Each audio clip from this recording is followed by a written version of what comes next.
is what you know.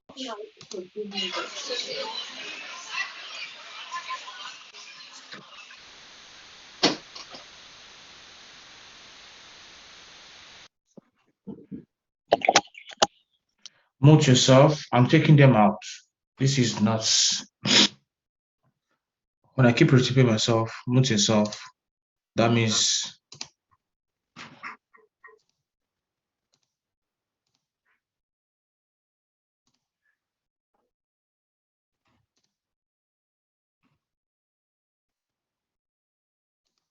okay. All right. Let's move on.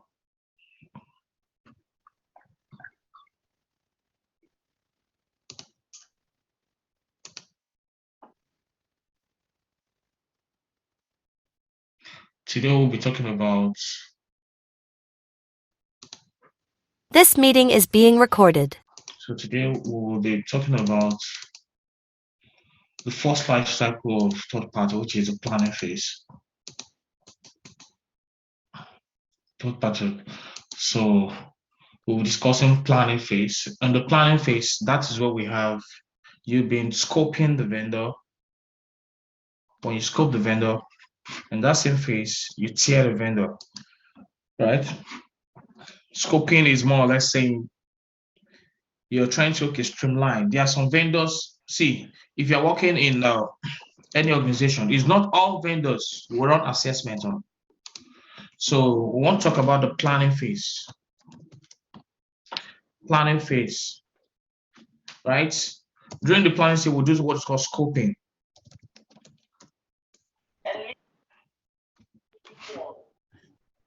We'll do what is called scoping.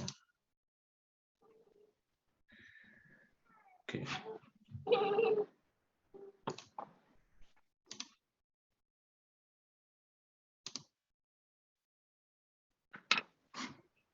We'll do what is called scoping. Note yourself if you're just joining. So in the scoping phase, what I mean by scoping is more or less like it's not all the vendors you assess. Of course, if you're buying if you're trying to employ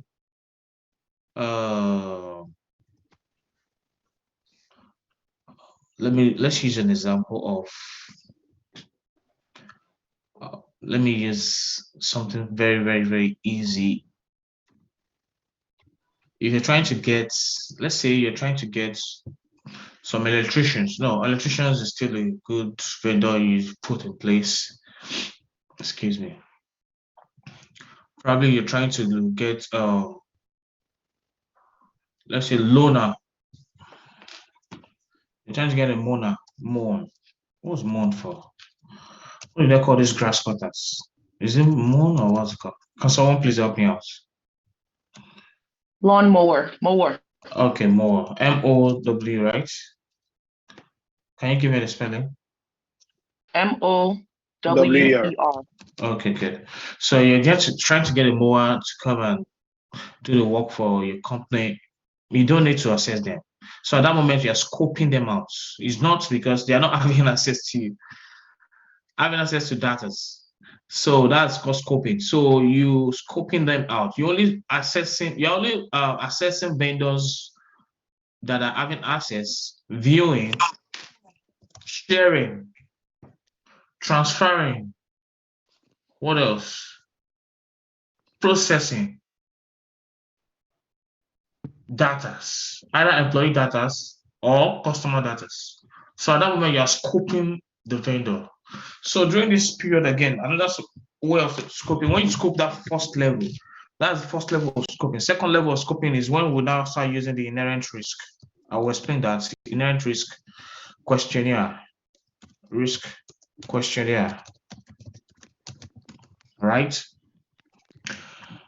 So you can use that to scope as well. So let's start.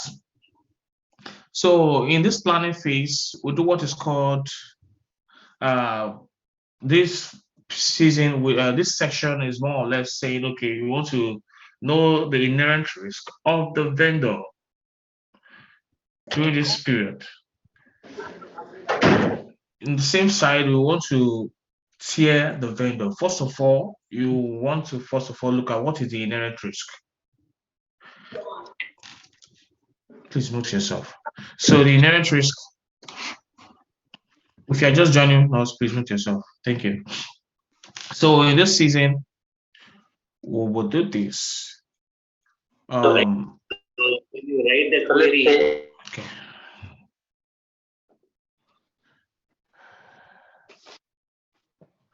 I think we see how some people who are not listening to this class.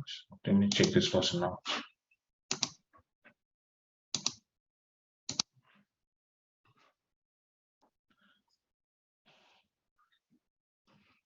Okay. So the name of my company, now we want to do this inherent risk. We want to look at what is the risk rating, inherent risk rating for a particular vendor. So first and foremost, G-Hotspur, that is the company I'm working for. G-Hotspur Global Solution.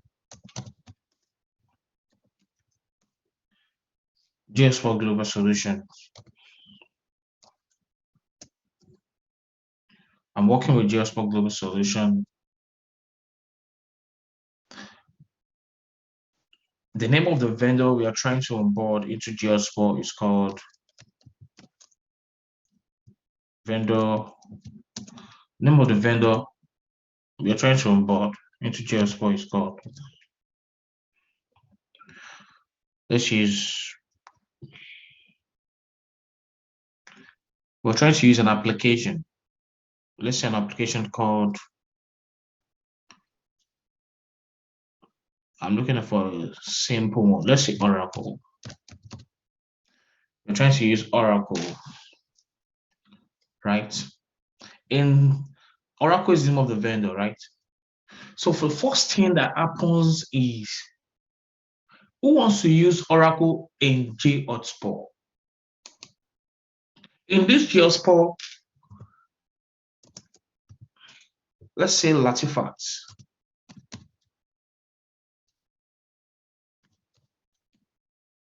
Is the third party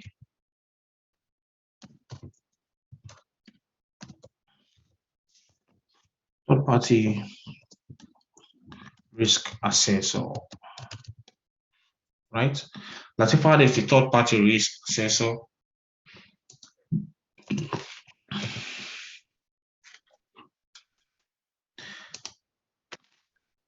So that's your job. That's all what we're going to be doing. This is our job. All of us going as a when you get a job in real time. So you are a third party. So let's use Latifat as an example. Who is a third party risk assessor in G-Hotspur? So in this the same G-Hotspur, right?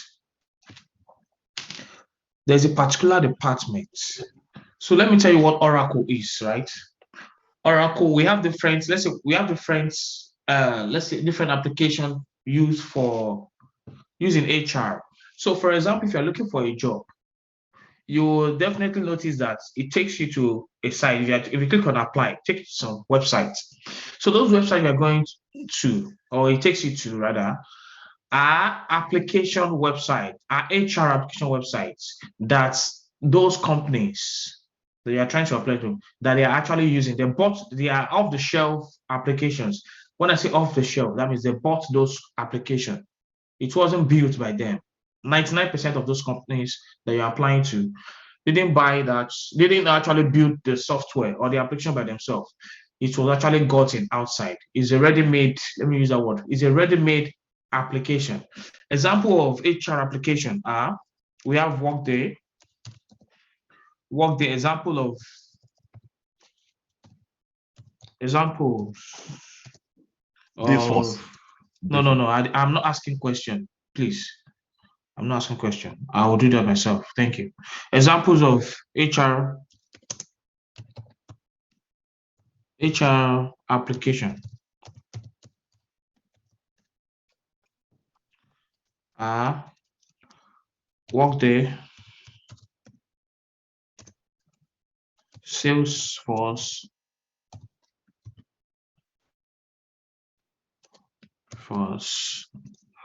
browsing, we have ServiceNow HR application,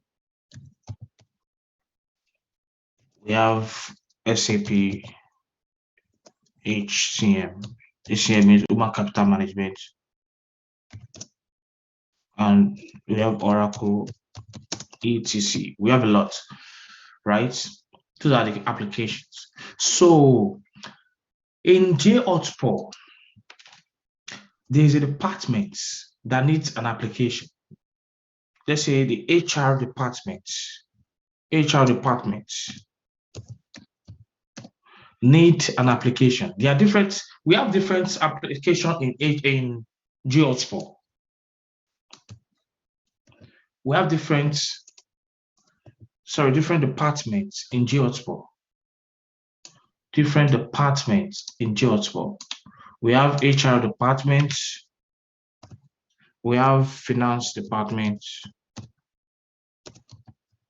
We have HR, we have finance, we have IT department,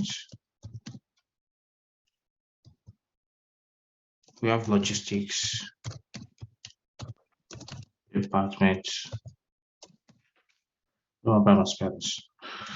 So, but there's a particular department, let's say HR department wants an application. They are trying to onboard. Why do they need this application?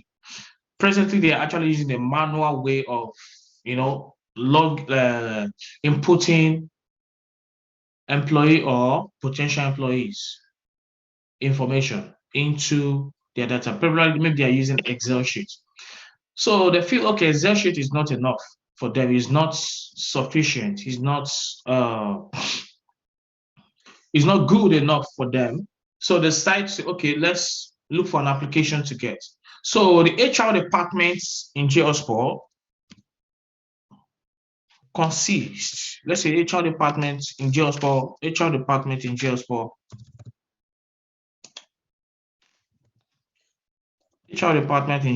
consists of 4 team member.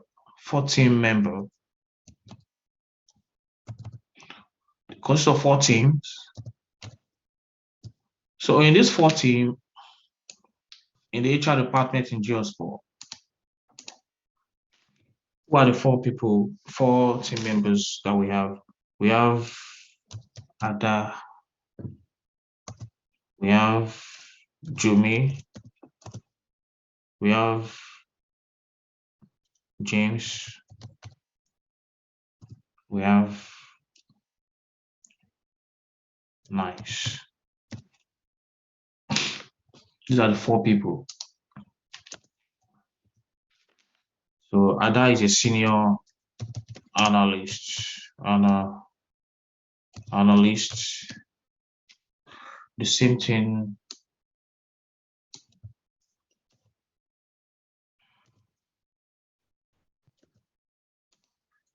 The same thing as well to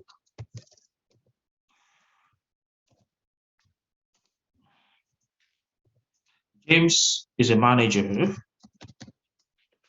Why Nice is just, let's say, is junior analyst, analyst. So they had a meeting. These 4 people had a meeting. 4 of them actually had a meeting, and they said, okay, which application do we want to use amidst all these HR application out there? Which one are we planning to use? So I just said, okay, Workday is nice. Jimmy said, oh, Salesforce is nice. James, the manager, said, okay, ServiceNow. Nice actually said SAP, right? Nice said SAP and Oracle. So during that meeting, they said, okay, yes, everyone actually gave their points, reasons why they want to go with. They're going with Workday, what is eligible, is nice that we can use, very good, user-friendly application. The UX, UI, that is user interface, is very good. The design is nice. Ada also gave her own point. Jimmy gave a point. James gave a point. Nice gave his point. And James gave his point as well. So along the line, they decided, okay, based on the functions, right? They decided to go with, let's say they decided to go with Oracle. So at that point, what they do is they decide to go with Oracle. So Oracle is what they decide. Oracle, right? At that point, James, who is the manager, and I said, okay, since we decided to go with Oracle, you know, said, okay, Ada, you will be the business owner. So the business owner, yeah, is the go-to person. When I say go-to person, whenever, so it's like, it's going to be like the project manager. Whenever I need any information, whatever Latifat need any information, is going to go to the business owner, right? Whosoever that need any information regarding these projects, this vendor they are trying to onboard, this Oracle they are trying to use, the person will always reach out to Ada because they actually had a meeting. I said, okay, they decided to go with Ada. Ada was going to be the business owner. Ada, remember, that's a word. Business. Some organizations call them relationship owner. Some call them business requester. Business owner or business requester. Request. That means they're the one that are requesting for the business requester. But please, if you are doing an interview, always use this word business owner. It's generic. All right. So Ada is a business owner. So who is the go-to person? Ada is a go-to person at that point. So what Ada do is Ada will reach out to the procurement department. Procurement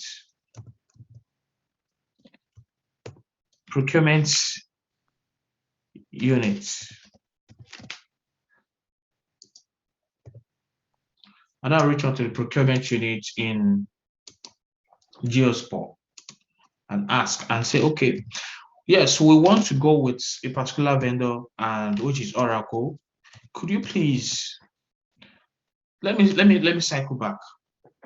Most times, it's two ways. It depends on an organization. During that period, they are trying to look at which one to go with, right? If they are not satisfied yet, if all of them are not satisfied with what they're having, they can also reach out to procurement team. Procurement team can also help them to reach out to the vendor, all those vendors, and request for what is called RFP, right? Request for proposal, RFP. If I'm sending this video, you will listen to you will hear me say RFP, which is request for proposal. I don't need to type it anyway. So request for proposal, right? Send it to all these vendors, So the procurement unit will now send the request for proposals to this unit, to all of them. They will review in that unit and see the one they can go for. Or they can actually have a meeting and decide to go with one. It depends on the organization and the way you want it. But at this point, let's say, okay, for example, they actually pick themselves. They didn't send it to procurement team to help them source. They call that sourcing. That point whereby they did not make their decision to go with any vendor yet. They call that sourcing, indirect sourcing. When you start working, you get direct sourcing and indirect sourcing, right? None of your business with that. That's not your job. So anyway, let's assume they decide to go with, they had a meeting, decide to go with Oracle. So they made Ada the business owner, which is go-to person. It's like it's going to be the project post, the project manager during this period from start to finish. So they then go Oracle. So at that point, at that will reach out to the procurement unit. Okay, procurement. Could you please help us to get a just normal RFP? We reach out to these people, request for proposal as well. So they will send a request for proposal. What's inside RFP? I like to Google. Google's my friend.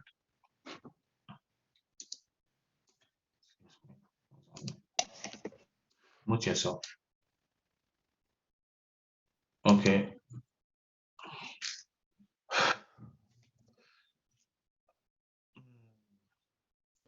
Request for RFP. Let me try this. I hope it's going to give me what I want. Okay, good. A request for proposal is a business document that announces a project, describes it, and solicits bid from qualified contractors to complete it. So it's like it contains. Let me see if this is going to open. Okay.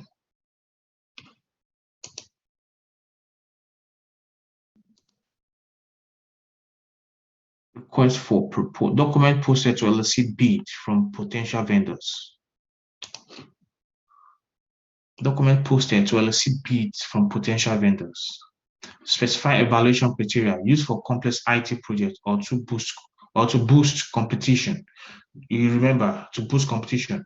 So most times they send it to everyone, and they will give Geotspor, right, their information. Each vendors will give their information. Potential vendors will give their information. So we'll pick one. So at this point, anyway, we picked Oracle. We'll still send RFP to them. Let's assume.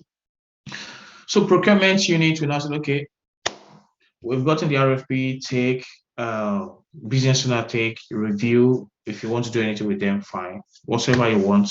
This is what we have. This is the details. This is the price they want to go for. This is their projected price, 500,000 for this application. That $500,000 is going to be for 2 years contract. So it's going to be inside as information anyway. So at that point, excuse me. At that point, the business owner who is at that will reach out to Latifa, who is the third party risk. Everything is still inside. This planning stage or planning phase or scoping or anyway, do this is still inside Geospor, right? Note that all this is still happening inside Geospor, right? So that will reach out to this team. You reach out to Latifat.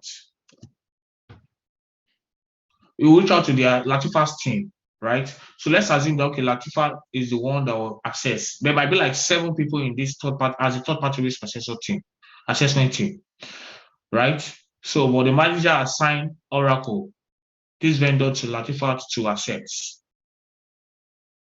Right? The manager assigned Oracle to Latifa to assess. So the first thing Latifa would do is Latifa will send a questionnaire called IRQ, Inherent Truth Questionnaire. This is it. Let me show you how the questionnaire looks like.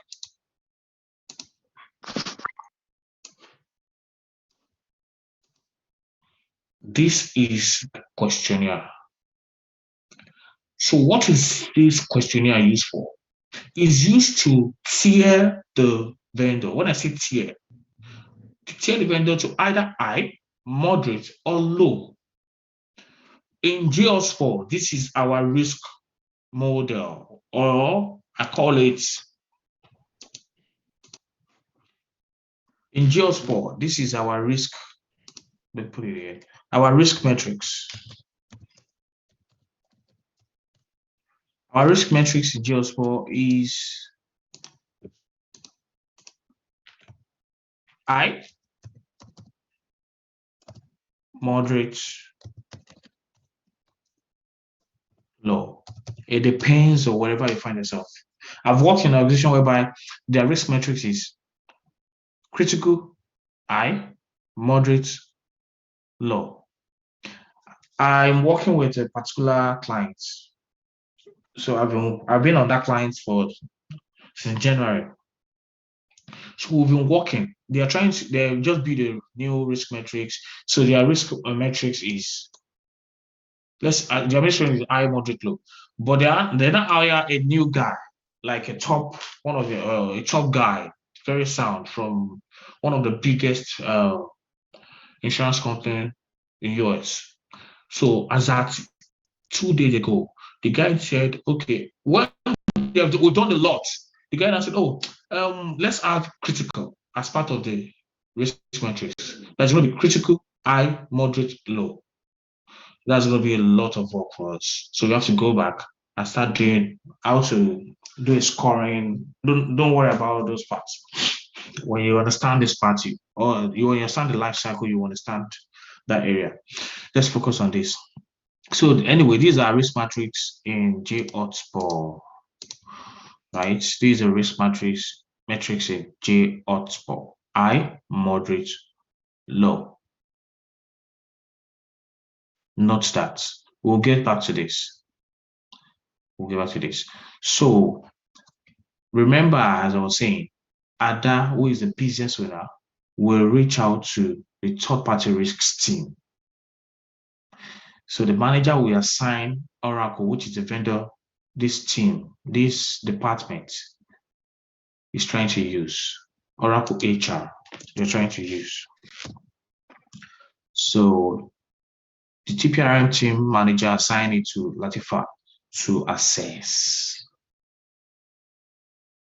So at that point, Latifa will send this questionnaire. The questionnaire is to understand. Let me bring up the questionnaire again. This questionnaire is used to, I want to understand the vendor, have a better understanding about this vendor. Oracle, Smith, the name of the vendor.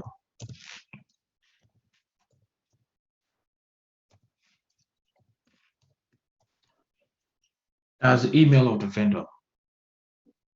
I want to know the description of this from the service, or this is a product, not a service. These are applications. Application is a product. So SAP, not SAP here. We are assessing Oracle.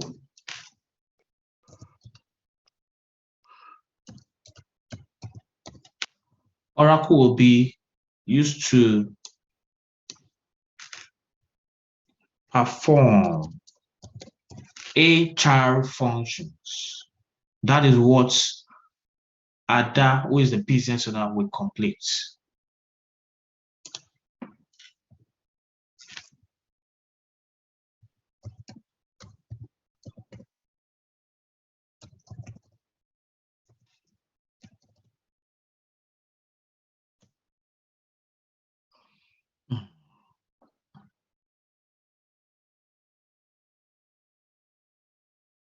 Tentative onboarding dates.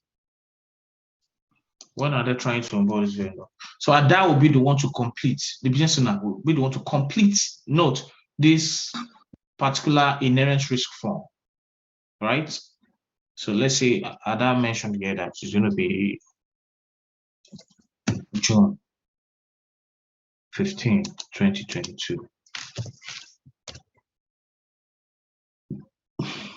Will the vendor collect, process, or store your client or employee or confidential data?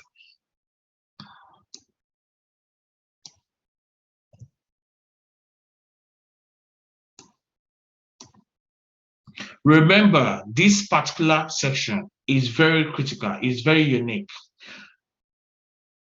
We use most organizations that are actually using the manual process. I said that in the last class. Manual process. Use this part to tier the vendor, to know the inherent risk rating of that vendor. So in this section, they said the business owner mentioned that Oracle will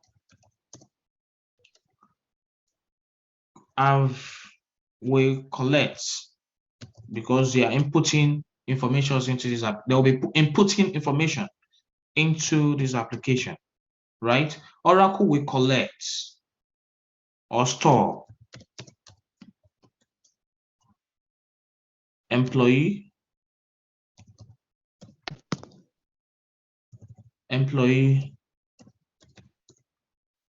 SSN, DOP,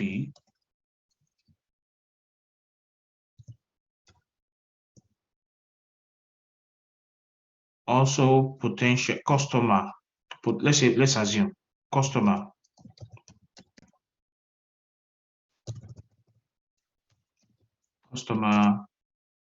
SSN, DOP as well. Let's assume that.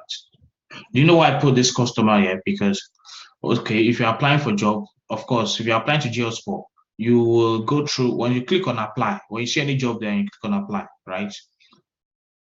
The application, you will be able to store, you are a potential employee. So at that point, most company counts, especially if you're working in the financial industry, they count employees, potential employees. When I say potential, you as an applicant, as a customer, because you are not working for us. So you'll be storing your information into this potential application we'll be getting.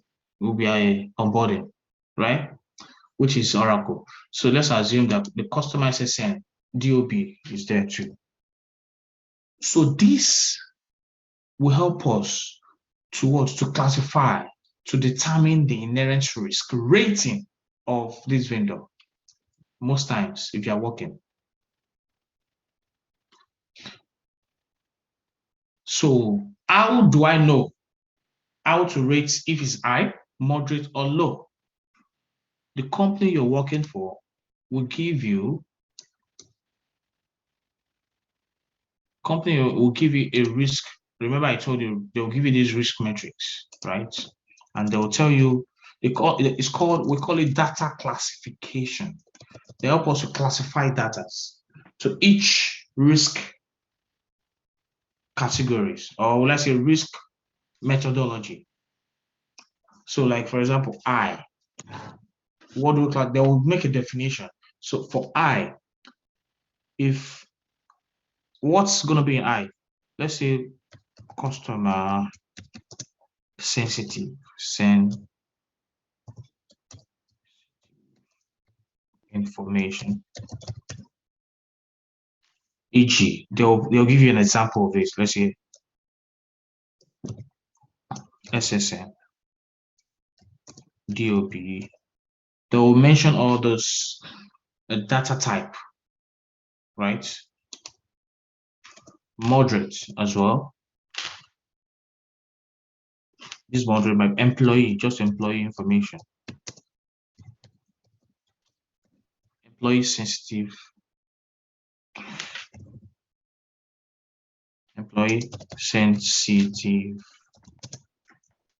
information. Low. What do you have for low? Public info.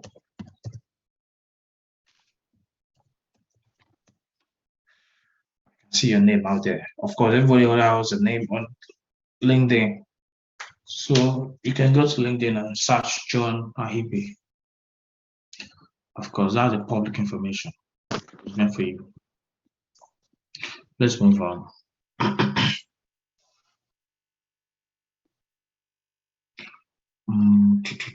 I would advise you, please put your name. I want you to always come into this cloud with your name, because I'll be taking screenshots of names. And those are the names. I have 72 people here. Those are the 72 people I was sending recordings to. I'll take screenshots and I'll send name. So put your name, please. Put your name on. If you are trying to log in, always put your name. Okay. Public information. So they will give you all this information. So like employee sensitive information, they'll give you a data type, which is, let's say, SSN, DOP, what's an ID number. So at that point, if the business owner, which is Ada, complete. What is this?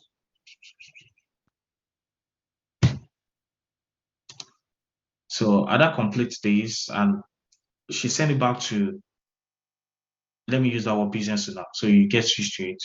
The business owner completes this form, this inherent risk questionnaire. Please note, if you're doing an interview, don't call it tiering form. Don't call it pre-assessment form. These are unique to organization, but generic word is inherent risk questionnaire. Please take note of that. Inherent risk questionnaire. Let me ask you, what is it used for? What is the inherent risk questionnaire used for? It's used to understand, have a better understanding about the vendor. Is used to have a better understanding about the vendor.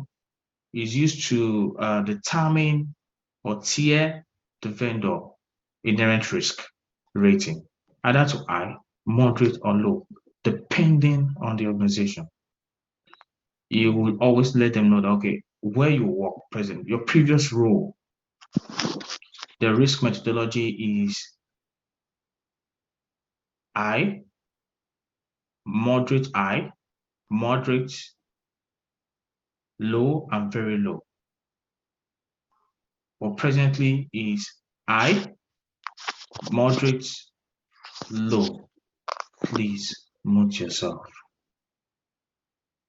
So it depends. So that's the scope right there. There's different questions here, but I don't want to get into details. I will send this questionnaire to few people. Many are called. Few are chosen. So let's move on. So if I'm reviewing this, I look at it. See, this is real life. Some organization almost, if an organization is using a manual process, if you're working in an organization, they use a manual process. This is mostly what they do. I have a consulting firm. I mentioned this in the class. There's a consulting firm, popular consulting firm, one of the big fours. Their third-party risk assessments as at 4 years ago. This is what they were using when I was working with them.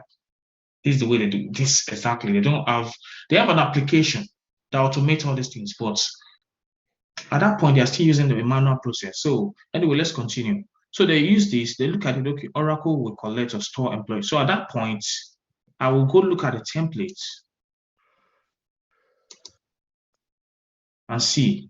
It mentioned customer sensitive information, it mentioned employee sensitive information. Which one? How will I rate this vendor at that point? How will I rate this vendor? So I will rate this vendor based off of, I will choose what's called the high watermark. What do I mean by high watermark? The highest inherent risk or the highest risk here is customer. So at this point, because I have here as the highest is customer, which is high. I can't take the employee. I can't say, okay, the inherent risk will be moderate high. So moderate inherent risk. Why? Because I cannot use, if I say, okay, this inherent risk is moderate at this point, the inherent risk rating of this vendor, it's moderate. No, I have customer here. It should be high. You cannot use a stone. I used this example last week. You cannot use a stone to clean an elephant. And if I choose this as moderate inherent risk, I won't in the future, as we assess this vendor, you will not have a good control to mitigate it because at first you've messed up already that by classifying this as moderate because you have to cover the big elephant there because there's customer data there and the customer data is in our metrics. Now metrics is meant to be high. So you can't use a stone to kill an elephant. You can always use a gun to kill an elephant. So let's use the big one, which is the high inherent risk, because this is customer, it involves customer. And customer in our template that it gave us in GeoSpore, customer here is classified as high. So don't take moderate because you see employee there too. You have to use one that is the highest one, which is high. Let me give you an example to here. For those, so let's assume There is no customer information. It's just Oracle will collect or store employee SSN, DOB, and the likes. So what is going to be the inherent scripting of Oracle? So if you look at this, Oracle will be used to perform store. So if you look at the templates that we have in Geospore, employee here is moderate. So at that point, the overall inherent risk of this vendor will be moderate inherent risk. All right. Okay. The recording has stopped. Any question? Any question?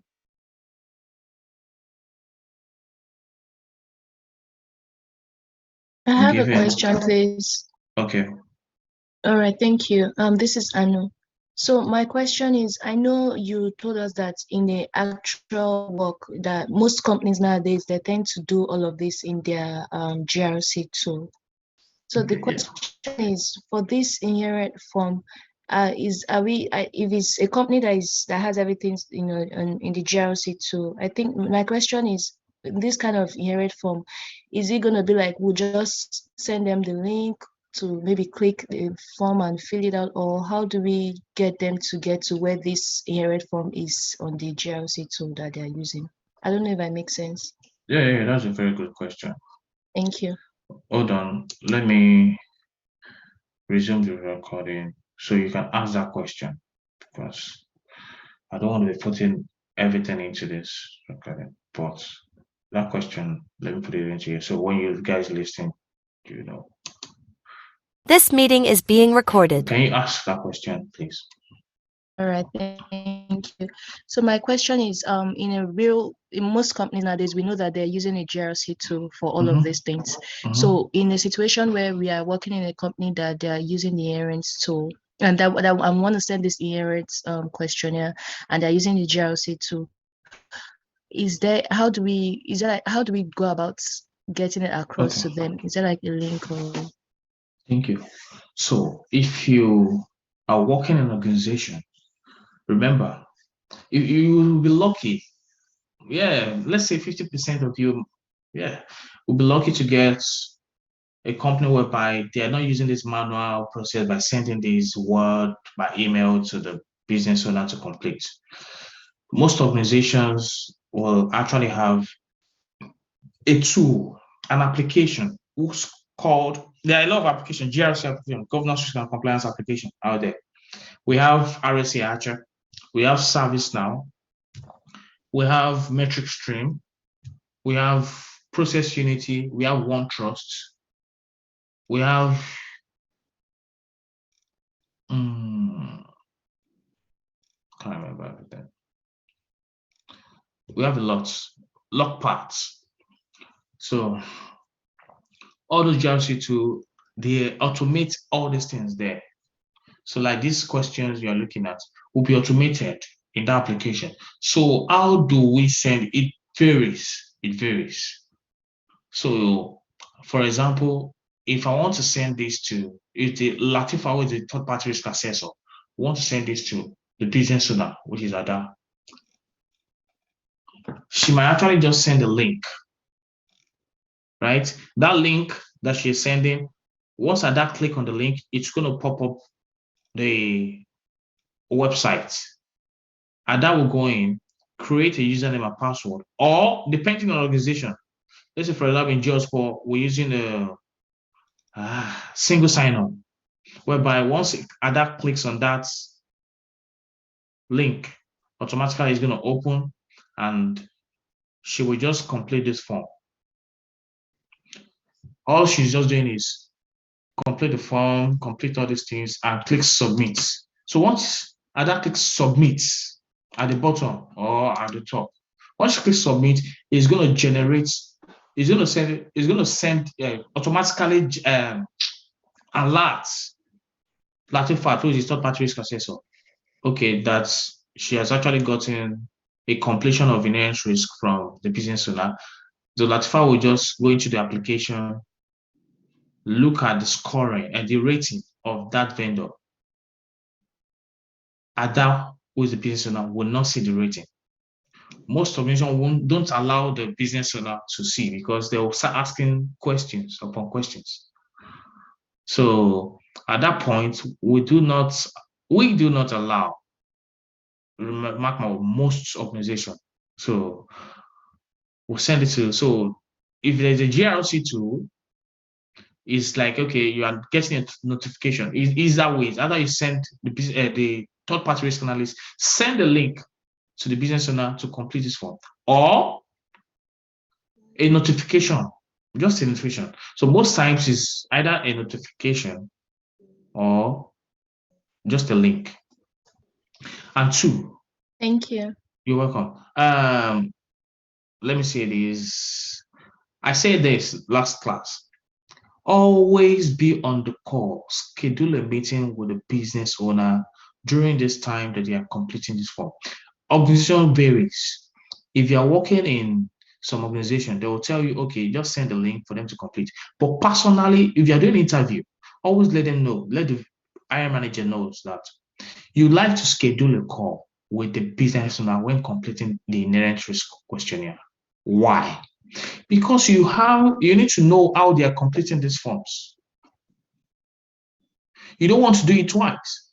How they are completing, so you can explain each questions to them.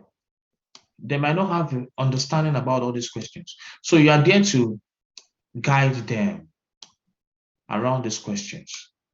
Explain to them, okay, the business owner, Ada is asking me on the call, what do you mean by this?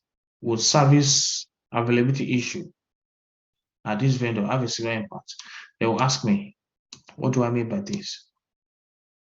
I have to explain on the call, because if you're just sending the link or sending this form manually and I just complete this part and send it to you, you have to review and you now schedule a call again. You're just doing multiple double work. So the best thing is jump on a call with the business owner to complete the form. What else do I want to note? I don't know if Mr. Namdi is here. Mr. Namdi, are you here, please? Yes, John. Yeah, please. Do you have any addition to this, to the planning phase or business inherent risk questionnaire that we use? Yeah. You've said everything. Like the other lady asked if about automation, and then if in most companies, if they're going to be using, like most companies are going to be using GRC tools. So based off of this manual process is what you put into automation in the GRC tool. So when you pick up a question and then you say yes, if this service is going to be whatever it's going to be, when you respond to that question, it will automatically generate a scoring for it, and then at the end of the day you'll be able to get your rating. So it's good that you understand the manual process, so that by the time you are working in an organization and then these things are generating or triggering on their own, you understand where it's coming from. So that's all I have to add. Thank you so much. So let me try and talk about that again. So what I'm teaching is manual process. It's good to understand manual so that you know what is happening. So if you, let's say for example, don't worry, I will teach you guys the automation way, the easy way of doing all these things instead of manual. That's going to be probably last class, I think the last class. I will use an example of a GRC tool. I will use ServiceNow GRC tool to run this thing. You will see how I'm going to send it to one of you guys to complete. And once the person completes, click on complete, it's going to generate a rating. You will see everything. Don't worry. But this one I'm teaching. So if your organization actually have that GRC tool, that whereby they automate all these things there, your work will be so easy. All you're just doing is assessment. But don't worry, we'll get to assessment. But this phase of this time, or this today is just we're explaining this life cycle here. The first phase, which is planning. In this planning phase, that is where you do the scoping. I mentioned to you that with the scoping is more like, okay, what vendors are we need to assess? Is those vendor needs to go through an assessment or it doesn't need to go through an assessment? First part is scoping, right? Also in that space, okay, we want to scope this vendor to tier this vendor either high, moderate, or low. How do we get those high tiering? Is by sending the inherent risk questionnaire to the business owner.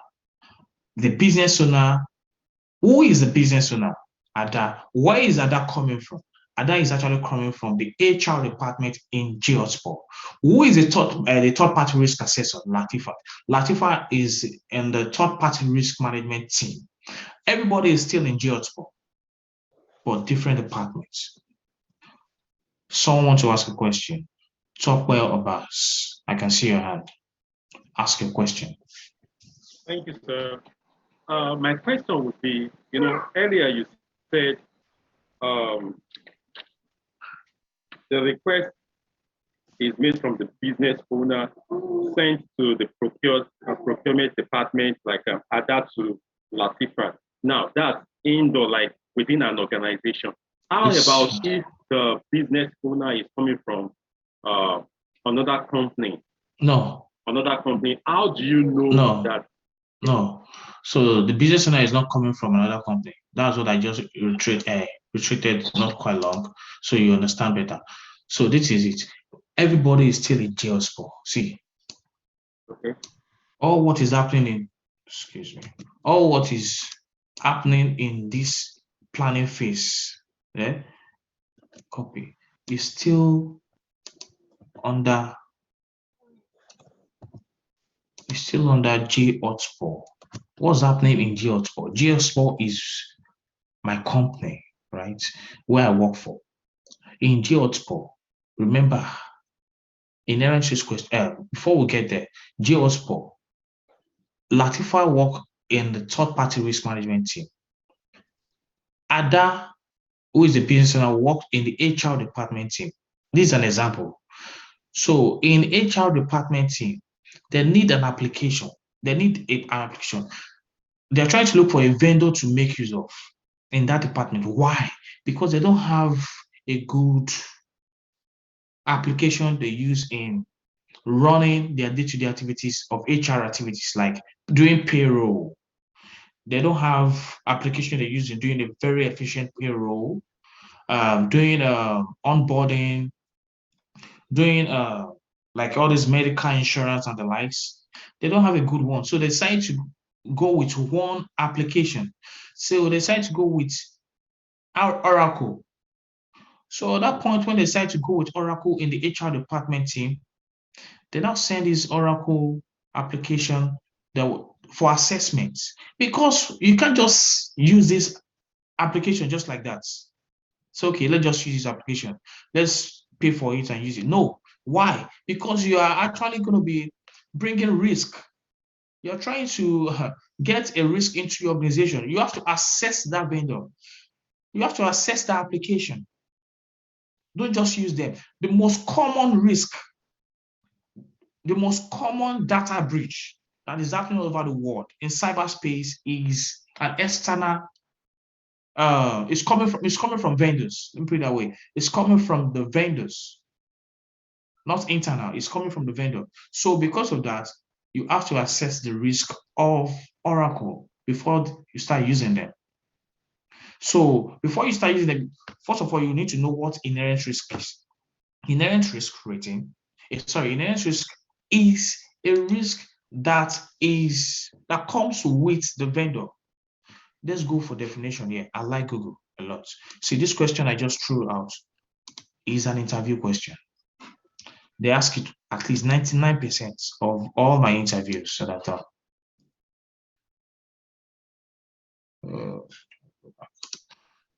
Can you, I don't know if I'm able to. If you can, if you have that same question and you don't understand, can you ask me again? Maybe I can turn it around to explain. Talk about us. Yes, sir. Yeah, My can you? question, Yeah. my question was like asking if we're talking about internal now. Yes. Everything is still internal. Internal. Everything is still internal. Yeah. I'm listening. Hello? Did I miss? I think I lost talk about us. Okay. I think okay, look at what is the meaning of inherent risk. Inherent risk is the risk posed by an error or omission in a financial, forget about this. I used to see all this due to a factor other than a failure of internal control. I don't like Googling this definition. It's only give you in regards to financial. But just know that, okay, look at this one. It's saying is an assessed level of raw or untreated risk. A risk that is not treated is a raw risk that is natural level of risk inherent in a process or activity without doing anything to reduce the likelihood or impact. So at that point, there's no control, right? I call that follow-on risk. That's my language, follow-on risk. There's no control, it's just open. I bought a house, my house is vulnerable. It comes with a risk. There's no door, there's no lock, there's nothing. So when I start putting the lock, putting the door, that's the control right there. All right. I bought a car. There's no alarm. There's no lock. It comes with a risk. That's where you're getting Oracle too. When you get Oracle, it comes with a risk. It comes with a risk. So that risk is what we are trying to know in this inherent skills questionnaire we develop. And this questionnaire you're looking at will be developed. So organization try to put up this questionnaire to be easy for the vendor or the business owner to complete. Don't put tough, don't make it too technical, don't make it too elaborate, don't put too much question, don't let them be asking you questions and question and question. No, just put easy question and let them answer and submit. Okay, I have Mary, your question. Thank you very much for the training. I already put the question out there. I had an interview question, and I was asked that after the GRC tool was able to give you like a very high risk of among 40 questions, and you have like 20 assessments that actually shows that they are all high. What are the critical things that you will use to rank it to know maybe the first 5 to do? I don't know if you can help me with that. Okay, let me try and see if I can rephrase that question. You have an assessment, the hierarchy are high, 20, right? Or 40 are high, right? Yes. Okay, so what are the first thing you need to do? Yes, sir. Okay, yeah, it's very easy. Number one is if you have 40 hierarchy that you run in entries questionnaire, you run them and 40, let's say 40 of them are actually high. What are the one you take? I take priority. Are they asking you, because I need to answer this question very well. The thing is, they're asking what are the first thing you need to do for the 40, or what are the one you take serious, or yeah, it was in an interview panel, like 4 people, and one of them asked that question that, okay, so what if you want to choose the first 5 to really okay, awesome. What will you use to determine the first 5 among the high ones? It's very easy. First thing is I need to know which of these vendors are priority to my organization, to Geosport. Let me give you a scenario. This is real-time scenario. See, you have some vendors, if you're working, let me use an example of in Geosport, right? We use AT&T is one of our vendor. What they did for us, actually provide internet, right? I'm giving you a scenario so you know the answer to that. AT&T, internet provider. GXA Energy, provide power.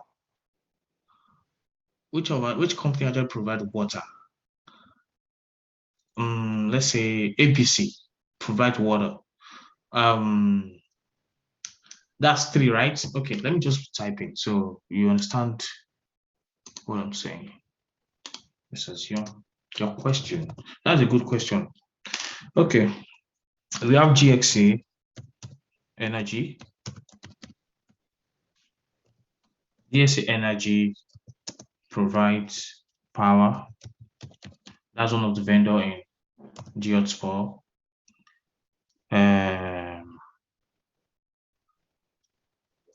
AT&T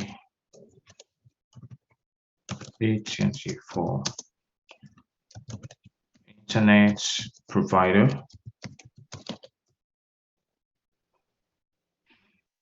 I mentioned another one. Water. So let's just say, I can't remember this water. I don't pay for it. ADX.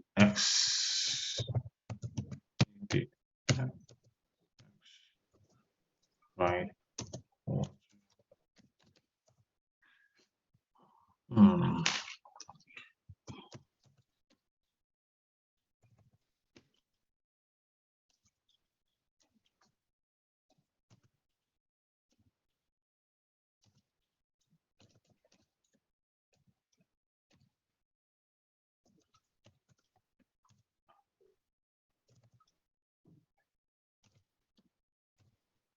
Anywheres provide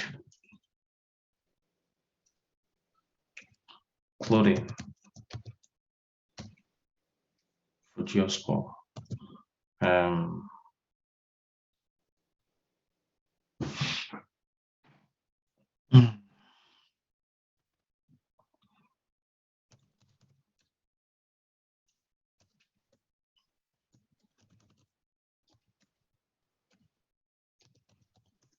Provides cleaning service.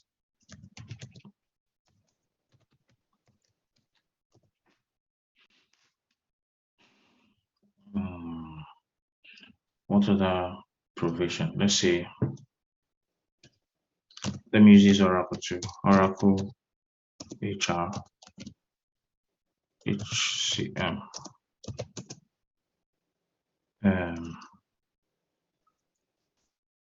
Onboarding system.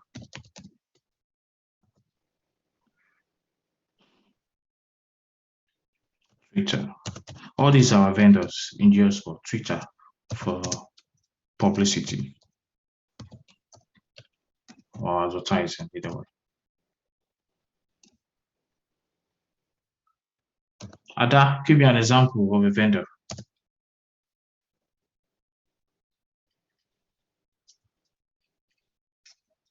Is Ada here? Ada, you missed my class today. Okay, no problem.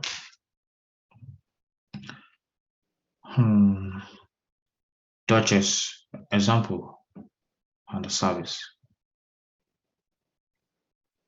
What did you say, sir? Example of what? Example of a vendor and the service. Security team. And Abiodun Duchess. Are you thinking? Okay, yeah. That's fine. I will find you anyway. Anyway, let's stop here. So for that question from Mary, right? Yeah. So you have all these vendors. They are I.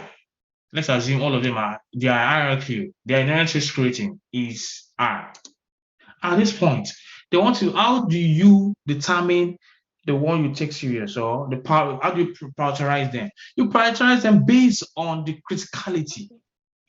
When I say criticality, like, okay, of course, it's very easy. You based on criticality. How are they critical to Geotsport? Right? One, you classify based on criticality. You prioritize them based on urgency. Note those two words. If I'm saying based on criticality, how critical? Which one are critical to us? We should know. If we don't have power, automatically there will be no internet. So I'll classify this as first. This one second. Some organization may have backup. If they have backup, then this internet will be more critical. So that interview question is just for you to say, yeah, I actually classify, I'll prioritize the vendors based on their criticality and urgency by Geoscore, by my company. Easy. That's all. You cannot be giving examples, just like how I'm giving examples. Mary, was I able to answer that question? Yes, thank you very much. You're welcome. Any other question? Hold on. I'm seeing people raising. I'll call your name. Are you okay? I thought you were raising up here. I was clapping that. Thank you so much. Okay. That was a good one. You're welcome. Bookie, any question? Yes, I have a question. Sorry about that. Okay, so Is that Bookie? yes, this is Bookie. Okay. Hi. Okay, so I have a kind of a follow-up to Mary's question, but I would ask my original question. Okay. So my original question was with the inherent assessment form, once you complete it or the vendor completes it and you get it back and it's submitted, is there any reason or is it acceptable to have any kind of modification to your risk assessment, to your scoring from medium to high to low risk? If, for instance, you find something in this, form, Yeah. Okay, so it's not a final, it's not a once and for all. Can you repeat the question again? So Okay. I get, yeah. I'm sorry. So No, my question was, if you do all the needful with this form and you have decided based on the information that you have and you have scored the vendor as the inherent things risk like, rating. yes, so Yeah. you've decided that they would be classified as a high risk or moderate risk or low risk. Is there any reason, is there any event that could take place that would make you revise that decision and it would be acceptable? Yes. Okay. There is. But note this, I mentioned something that it's better for you to be on the call, right? Right. So the only time I feel, let me put on a basic. The only time this can actually be modified is if you're sending this thing to the business owner, and that completes and send it back to you. And because at that point, once Ada send it back to you, it might, if you're using a GRC tool, right, it should actually generate either high, moderate, or low. If actually you guys are using GRC tool. So at that point, when you now review, you now see that, okay, the way Ada answered these questions is not supposed to be. There are some things you actually, because at the back end, they are scoring. I don't want to go deep into that part. Let's just stay here. So I review and I say, okay, Ada didn't answer this question well, or didn't answer some core questions that actually makes this inherent risk rating to be high, right? Then at that point, I will set up a meeting. I will reopen the questionnaire, the inherent risk questionnaire, and set up a meeting with Ada, with the business owner, and we will go one after the other. So at some point, when I see that, okay, I got the information, I explain the questions and we're fine. If I click on submit or I review my template at the end of the day based on my explanation, and we're able to refine the answers on the call, it might generate it as moderate. That's an instance. Okay. Yes, please. Okay. Yeah. Or let me give you another instance because I'm working on the clients now. The client, so most times as you guys are working, you might see Okay, they tell you, okay, the business, I don't want to call it, the top management may say, okay, we want to refine some question or want to add some question to the hierarchy. They might ask some questions to it. So at that point, they might actually resend this hierarchy if it hasn't gone to due diligence stage. If it hasn't gone to this stage, it's still a planning stage, and they want the top management at that point want to change all the hierarchy questions. The hierarchy questions we are using in that organization. So you have to wait until they change it, and you resend. So that will generate too. Please mute yourself. Chioma, mute yourself. Okay. Let me see who is this. Hi. Hold on. Is that Jumoke? Yes. Okay, Jumoke, your question. Okay, so I want to ask about the IRQ form. So is it both the vendor and the business owner that fills the form, or just the business owner? Just the business owner. Yes. Then Just what the the business owner feels that the risk, the third party assessor, how do I say, knows if it's high, moderate, or low, like the risk involved. Can you say that again? So is it based on what the business owner feels the Yes. Okay. Yes. That's how you Based on what they complete here, that will generate either high, moderate, or low. So I want my mind is telling me to show you guys something, but I don't want to confuse you guys. I don't want to confuse you guys. Let me see if I can show you. This is another form of, you can mute yourself. Omotola Akin. So let me show you. Omotola Akin, please mute yourself. I'm sorry, John, before you go ahead, I was saying that I had a follow-up question to Mary's. Okay. Do you mind? Okay. Yes. So my only follow-up to that is, since you noted that the right answer, the right response would have been to state that the urgency, prioritization will be based on criticality and urgency, right? Yeah. So, but in your example, you used vendors that had different service. Each of them had different services that we're providing, right? Yes. So you had energy, telecoms, water, clothing, and all that. So what if, for instance, you can get an RFP for a single service, right?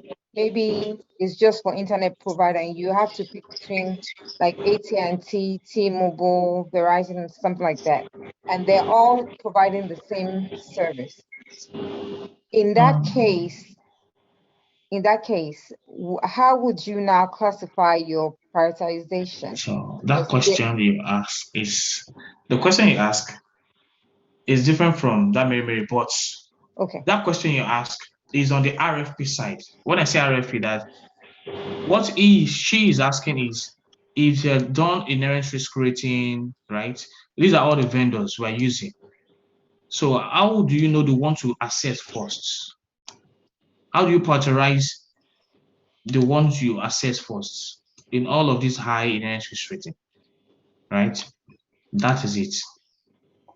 Based on your question, you're talking about the RFP. Maybe before they actually start using any vendor. Let's say, for example, when we're talking about HR application here, they are trying to onboard a vendor or know the vendor they want to use, the department wants to use. They send all this and they are not sure they want to use in HR department. They now send all these applications, this HR application to procurement. Procurement will send RFP. They will request for proposal from all these vendors, right? So when they send out RFP questionnaire to all these vendors, the RFP will give them, when they send it back, will give them idea, give them knowledge about the one they can go with. Say, for example, they have Workday, Salesforce, Brazins, all these things. They got it back, and What do you see in that RFP? They put in 1 million for per year. That's the amount. 2 million, 4 million, 7 million. Of course, first and foremost, you don't want to look at the money. Okay, what are they going to be doing? What kind of service? They can do what is called, there's called demo. They'll come to do POC. I mentioned that last week. What's that POC again? POC is called proof of concepts. They look at proof of concept. Proof of concept is saying, okay, can all of you come and run a demo of during this phase, run a demo for us. Let's see how this service work. That's what's called proof of concept. So once they run the demo, we look at the amounts. There's different factors to make a decision of a vendor they're going to use before they even start assessing it. So during that period, they look at do a proof of the demo, the amount, and they said, okay, I think we prefer to go with Oracle because the amount is reasonable. We like the way it's been automated. It's very easy, user-friendly. What else? Is well maintained, is easy to maintain. They look at different factors and decide to go with Oracle. So what your question is based off of the initial thing they need to do, not in this phase of when they send IRQ. These are vendors, different vendors I have in my company. In this phase is when you are picking a particular vendor. Maybe a department wants to use a vendor. So this phase is RFP they use, and I just mentioned all the factors depending on organization. They'll look at how much are they trying to pay, maybe 1 million. Okay, do a proof of concept, come and run one for us. So at the end of the day, decide to go with Oracle. When I go to Oracle at the end of the day, then Ada with the business owner will now reach out to this team. This team will be the one to assess, send out IRQ in answers to Ada to complete. But for Mary's question is, Mary has the manager actually gave Mary, who is the third party assessor, gave Mary like 10, 1, 2, 3, 4, 5, 6 vendors. And all these 6 vendors, they asked Mary to do an assessment on it. So Mary send IRQ to all these vendors. They are different vendors, of course. If you're working in an organization, they might assign like 40 vendors to you, right? So at the end of the day, all these vendors IRQ in NC rating come out to be I. So of course they come out with the I. They're not asking Mary, which one will you prioritize for? Which one you will do an assessment on first? See, the assessment is done in this stage, in due diligence stage. So in this panel, they're asking that in all those vendors you assigned, see all these vendors that is assigned to Mary is not assigned the same time. All these vendors assigned to Mary is not assigned. Maybe this one might assign last week, this one might be this week, this one might be 2 weeks ago, but they're asking you, Mary, that which one will you prioritize? Forget about the dates. Forget about the time they actually give you to do an assessment on them. Now I want to know, they are I, right? All of them are I. But which one will you work on first? And why? That is where the question comes in, is you prioritize. Which one are we trying to use? If the business owner or your manager didn't tell you anything, that okay, Mary, can you please work on ADX vendor first, right? Your discretion is which one are critical to us in all these inherently screening vendor that we have that comes out. We know this vendor, and they are all I vendors, right? I inherently screening vendors. I will use my discretion to say, okay, I will need to use this first. This is critical. Let me work on this first. Or urgency. The urgency might be, let me give you a scenario. It has happened to me. The urgency might be, I've had vendor whereby they say the top management are involved. If you see an email that is coming from top management, about a particular vendor, please take it serious. Drop other assessment you're doing, work on that because that's urgency. They need that vendor. But you need to confirm, how urgent do you need this vendor? What is this vendor going to be doing? You have to drop others and work that. That's a priority. You have to prioritize that vendor. Even though that vendor just came in today and you have all these ones, you have to work on this. Who asked? Without Bookie, was I able to? Was I Yes, able to yes, explain? thank you Yeah. very much. If Yes, you it's if you fine. need more questions, if you need more explanation, that you can send me a message and tell me about this particular, so I remember. Okay, I understand it better now. Thank you. Kenny. Is that Kenny? Yes, Kenny, yeah. yes, this is Kenny. Yeah. Good afternoon. Okay. Yes, good afternoon. I wanted to ask a question, two questions though. One, I think you've been able to answer one. The question is, what is the highest number of assessments can an assessor have at a time? And you mentioned 40. Yeah. Yes, okay. Okay. And Okay. Is that your question? Was that your question, rather? that was my question. Then Okay. my second question is, Let's take it one after the other. okay. So, Duchess, Yes, sir. did you hear that question? No, I did not. I will take you out. This is the second time. No. It's not that. No. This is the second time. I asked the first question. That means you are not paying attention in this class. I'll take you out. I'm serious. Sorry, sir. Kenny, please, can you ask that question again? Okay, my question is, what is the highest number of assessments can an assessor have at a particular time? That's all. Duchess. I don't know. You don't know. That was yesterday's question. You remember that was an interview question yesterday. Anyway, you'll be fine. That's an interview question, everyone. They might ask you that, how many assessments do you perform? This is how you run that question. You can mute yourself anyway. Yes, I perform. In a week, it varies based on my stages, right? When I say stages, like you might have an assessment and planning phase in inherent risk rating question you're just sending, or you are assessment on, or that move to ongoing monitoring you're doing it. So I will answer that question. It varies depending on the stages of the vendor I'm working on. Altogether, in a week, I might be having like 20 or 15. Or in a month, I perform like 40 assessments, right? They might ask you a follow-up question: how many vendors do you have in your organization? You might say, okay, I work in a large organization. We have like 600 vendors.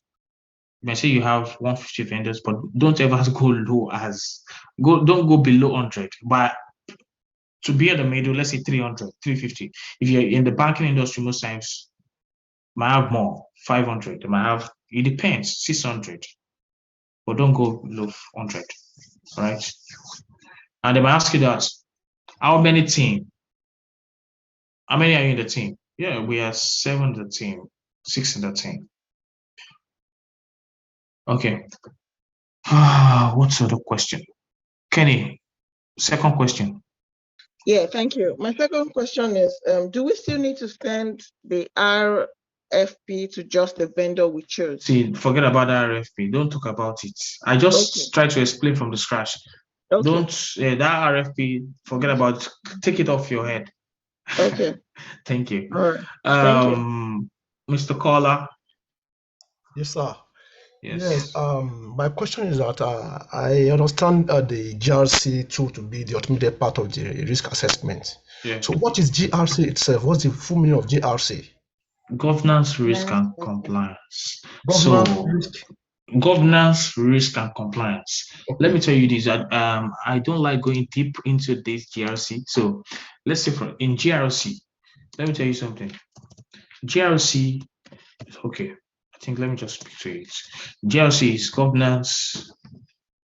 Let me tell you, so you won't be confused. Governance, risk, and compliance. This governance, risk, and compliance you're looking at is an umbrella. TPRM, what we're doing, sits under governance, risk, and compliance. Policy development, or I put it policy analysts. Those that develop policy, standard and IT policy, sit under this GRC. So this policy, most I call it governance analysts or governance, right? Risk, TPRM sits under supervision. TPRM sits under risk or sits under compliance.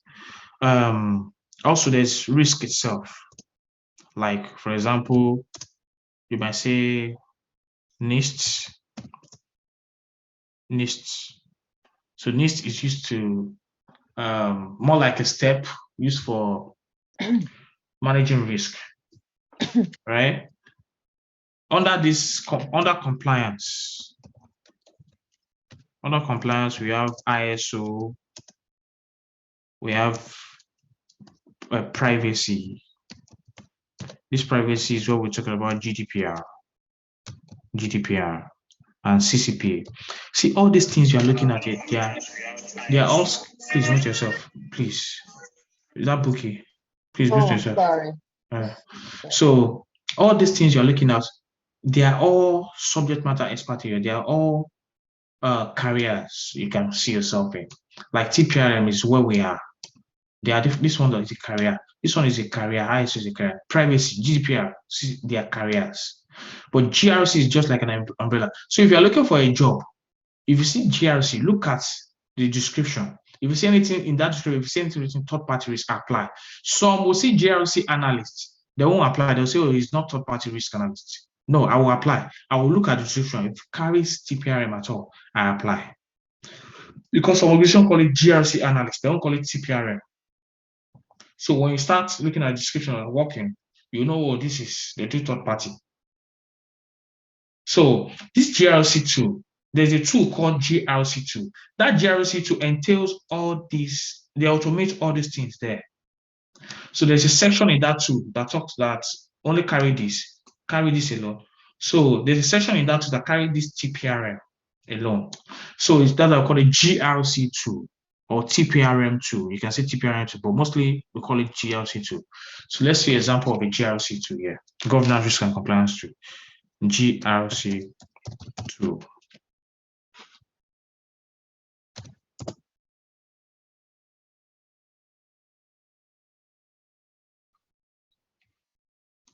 What are GRC often refers to specific practices and tools that help business perform and integrate their governance, risk management, and compliance processes more effectively. For example, software and IT solution helps team automate GRC activities, streamline work, and reduce implementation complexity. Yes, you see, they ask, is ServiceNow a GRC2? ServiceNow GRC helps identify, manage risk in a single. I will use this one in the last class. This is ServiceNow GRC2 to automate all the things we're going to be taught in this class. You will understand and you will like it. You will love it. Yes. So GRC2 types of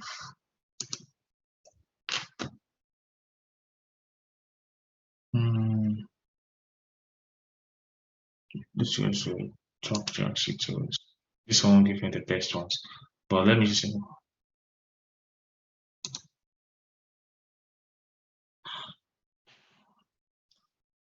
Path is a GRC2. This path log. This is the dashboard, the view, the way it is. You know, there's a way you can send questionnaire, send inheritance questionnaire, the business owner will receive it and complete, and once submit, the analyst, third-party risk analyst will see it. So this risk score is going to give you different views. That's one. So they put pricing, see. So Fusion, this is another tool. Risk Connects, this is another tool. IBM Open Page, another tool. LogicPath, this is another tool. You can Google it and you see. Which one is this? Standard fusion. This is another tool.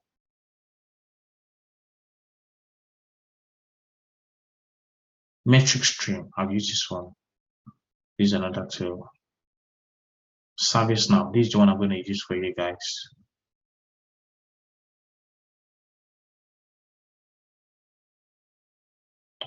I don't know this. SAI 360. Another tool. SAP GRC. I learned about this, but I didn't use it in real time. Navex. I had a training on this. Third-party information. I had a training on this. This is another tool. Wise. This is another tool. RSCH. This is very popular. Most companies use this a lot. Audit board. Logic gates. So there's a lot.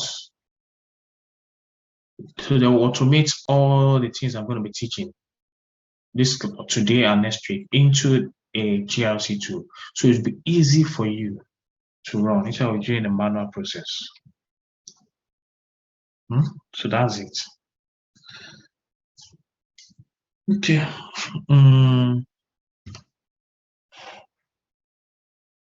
Mr. DB.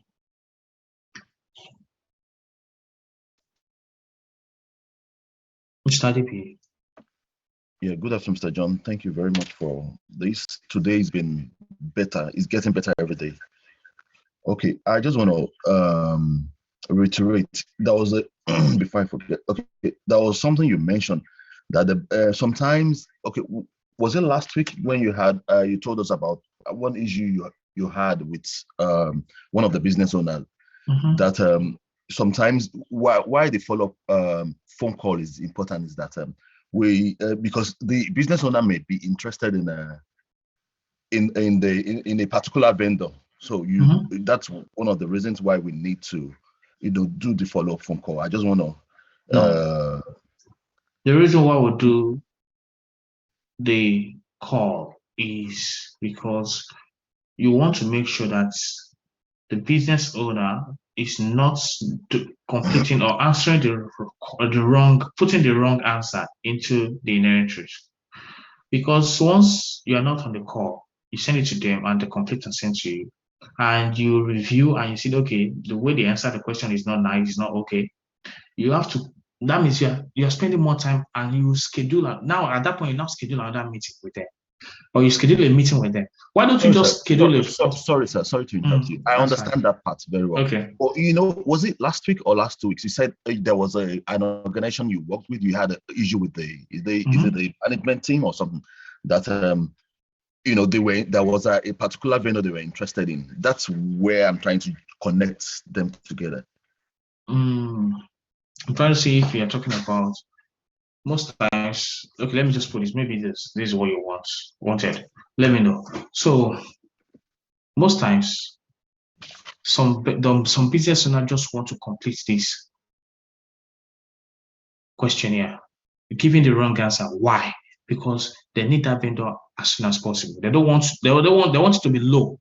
They will just answer, "Oh, it's a public information. Is this? Is that?" And they say to you why? Because they don't want to go through that rigorous process of assessment, right? That's part of the reason why you sit on the call with them, to make sure they're inputting the right answers. Thank you very much, sir. Yeah. If you remember, just ping me and maybe we can discuss. I guess that's the reason why I mentioned that. Yeah. Tolu. Yes, sir. Good afternoon. Speak so my question is, Geospot, how often do they refresh their top risk? How often do they assess their top risk? They are third party. The risk. How often do they assess the risk of the third party? Yes. Okay, that's okay. I think you're asking. I know why you're asking this question. That's fine. It depends. Geospot assess the risk of their vendors depending on the risk rating.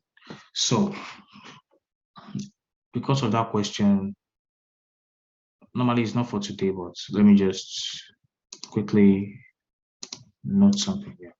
In GeoSpot, right, we assess, where's my, okay. In GeoSpot, we assess I in we assess I inherent risk ratings, IRL, every 1 year. We do a reassessment on them every 1 year. For moderates,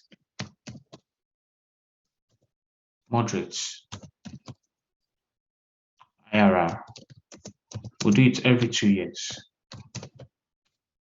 Why for low vendors, inherent vendors, we do it every 3 years. Some organizations do it every 4 years, but in my company, we do it every 3 years. Was that your question? Yes. Thank Okay. you. Yeah.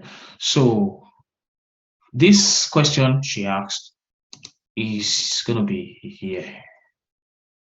Ongoing monitoring phase is for existing vendors. So all your existing vendors, you need to reassess them. Why are we reassessing our existing vendors? Because you don't know the risk they actually would have posed to. You don't know the risk they are posed to within that 1 year, within that 2 years, within that 3 years. So you have to be reassessing them every 1 year for high risk, every 2 years for moderate, every 3 years for low inherent risk vendor. Remember, if your assessment, if your IRQ inherent risk questionnaire, Tolu, answer this question. I'm asking you in particular, nobody. If your inherent risk questionnaire or inherent risk rating comes out as low inherent risk rating, what happened? These are interview questions. What happened at that point? If an inherent risk questionnaire of a vendor happens to be low, what happens?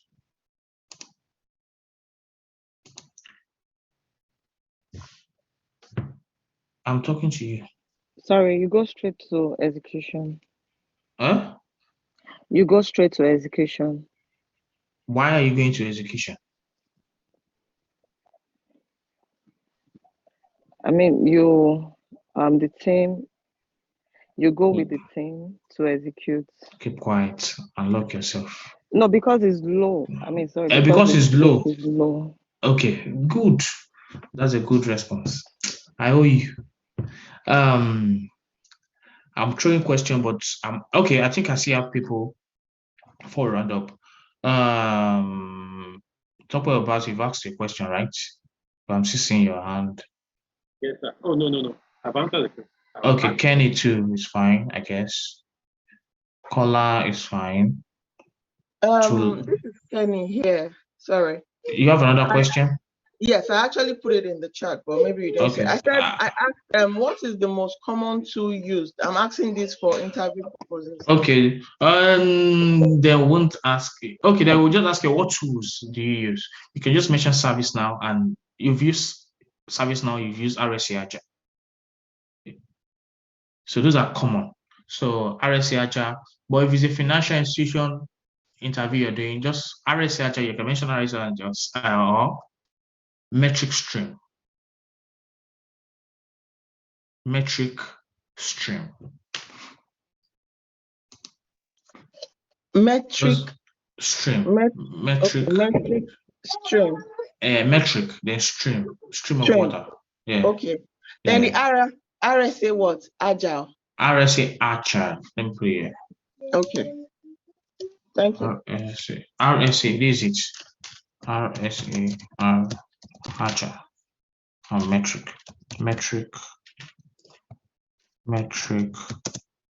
together stream. ServiceNow.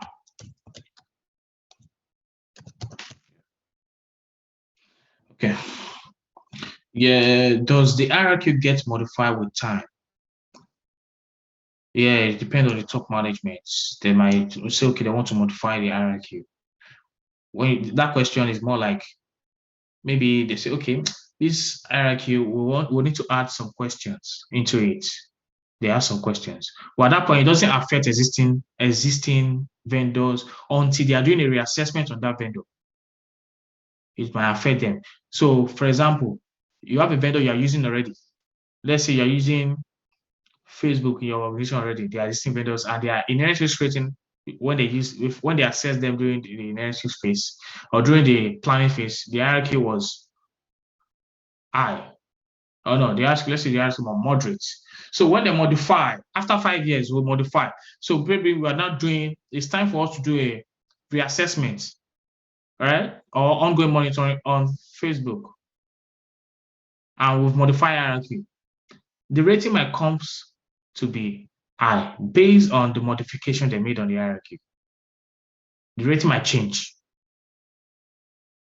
I hope you understand.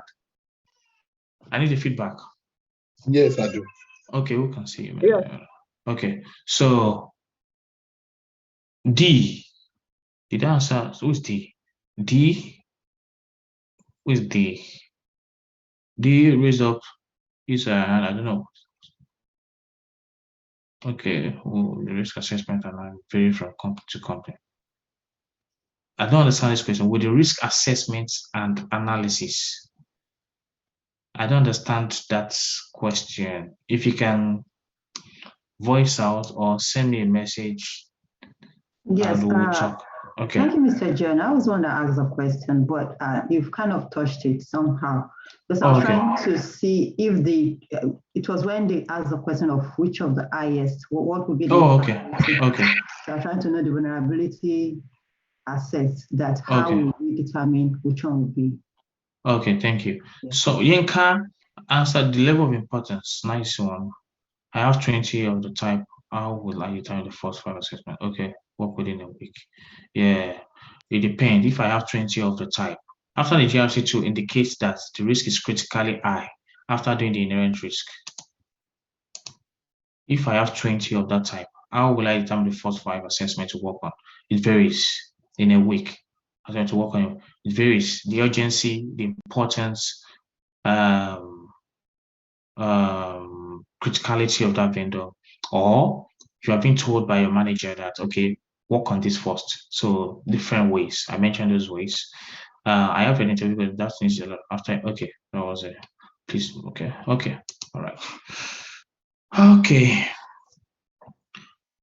Monisola, your question.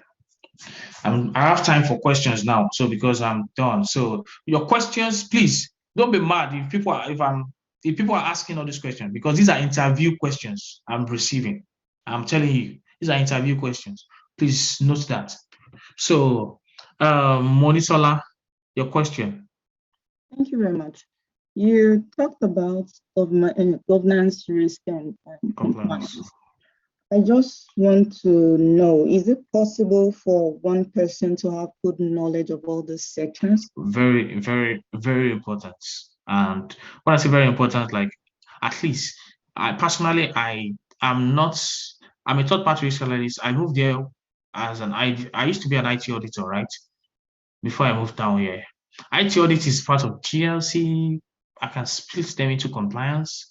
So I was an IT auditor. I moved being to be a third party risk analyst. I understand ISO very well by my mentor. My mentor actually trained me on ISO, and he trains with a project. So what else? I have knowledge on GDPR, on privacy.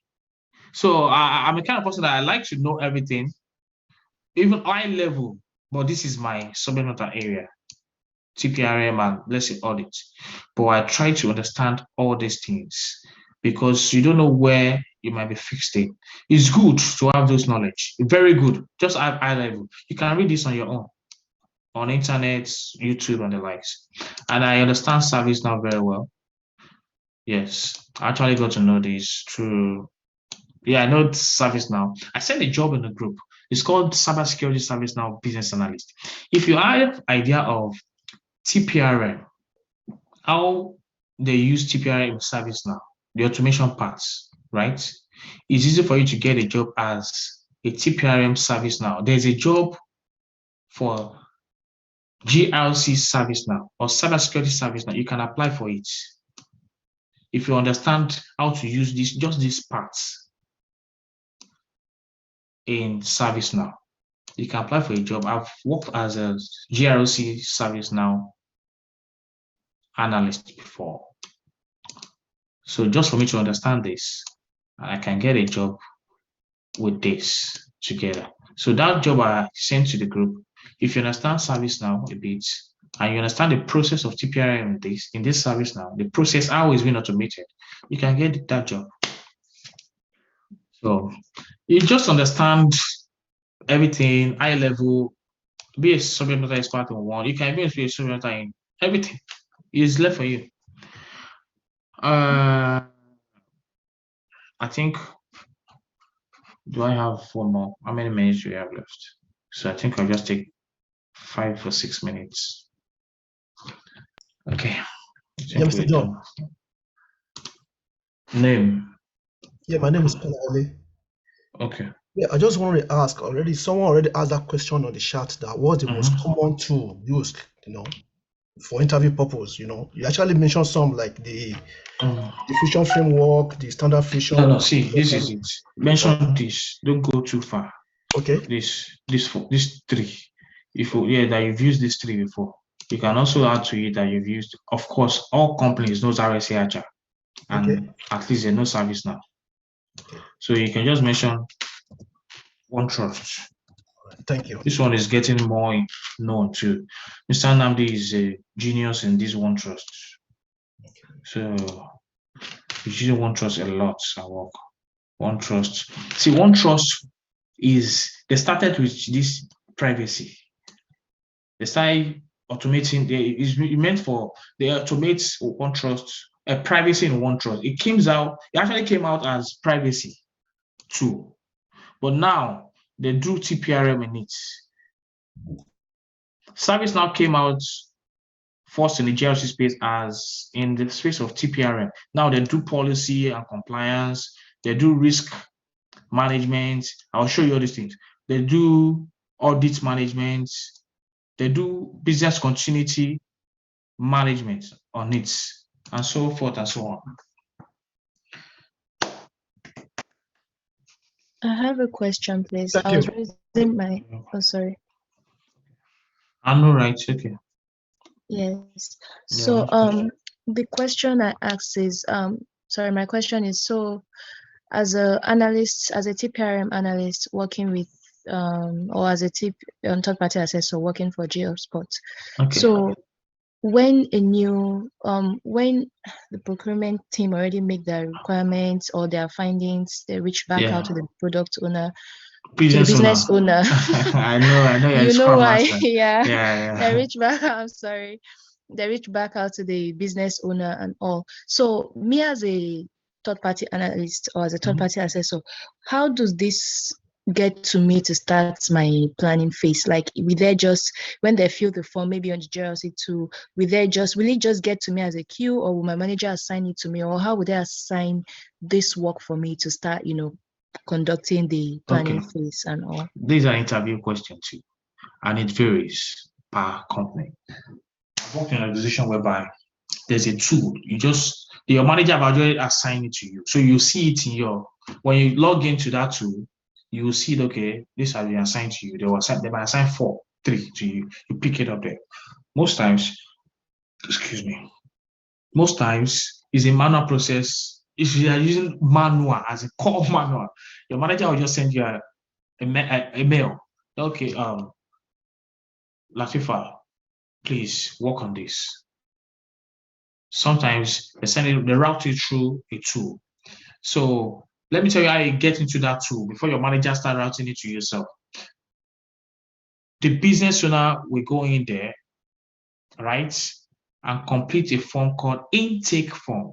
That is not an hierarchy, please. Intake form is saying, okay, They will ask about the vendor, tell them, okay, just high level. So intake form most times is handled by the procurement team. So that form will be completed, that intake form, intake, I-N-T-A-K, intake form. So they will just complete that intake form. So once that intake form is completed, once I click submit, it might not drop. Is an example. It might drop into our tool.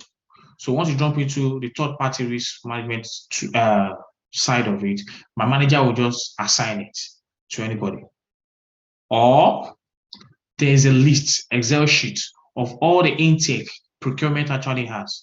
Procurement might send it manually to the manager. The manager will now start assigning it to each risk assessor, depending on how you want to say it during your interview.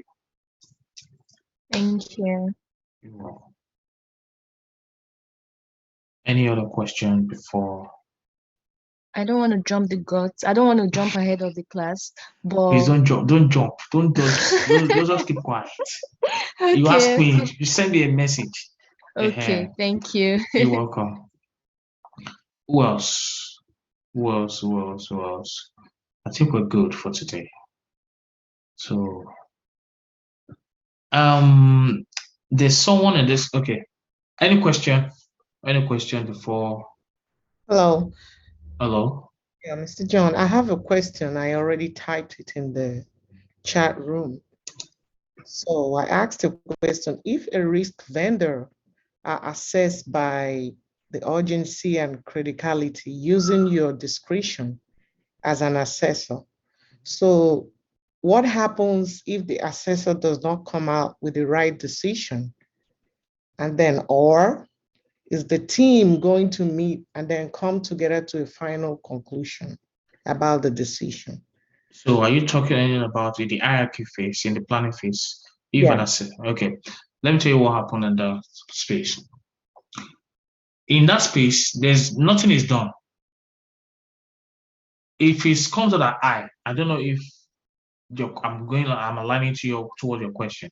The thing is, if an IRQ is being completed, it comes out at I, there's nothing that is being done. Right? Okay.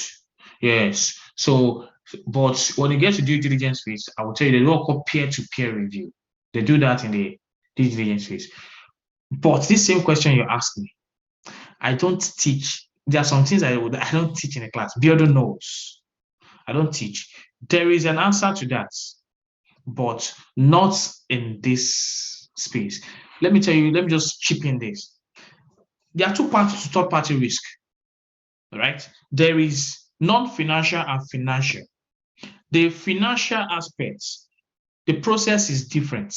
It's similar, but I think it's more wider. It's not linked towards security. It has different domains. I don't want to go deep into it. But in the non-financial, what I'm teaching in my class is non-financial. When I say non-financial, maybe getting a job in a non-financial organization. But if you want to work in the bank, so what I tell my students is, if you are doing an interview and your interview is going to be a banking industry, reach out to me one-on-one. I will teach you the aspects.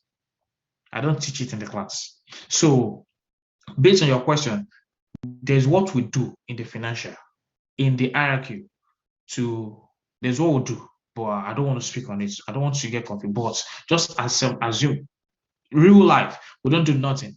Once we complete the assessment, it moves. We click on submit, inherent risk rating, we don't do nothing. There's nothing that's been done to it. You can't change, you can't do anything until it gets to the due diligence phase. There are things we do, peer-to-peer review. I'll tell you what we'll take that class next week. All right. Thank you, Yeah, Mr. you're welcome.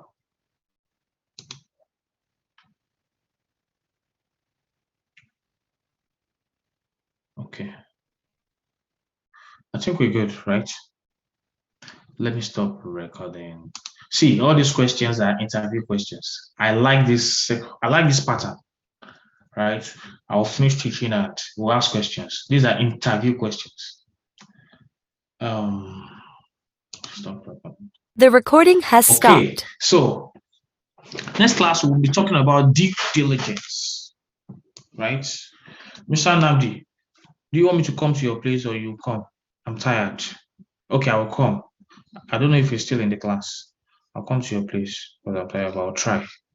Okay.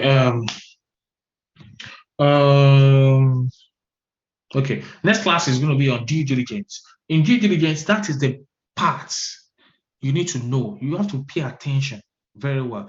That is where your security knowledge comes in, because you'll be seeing things like this.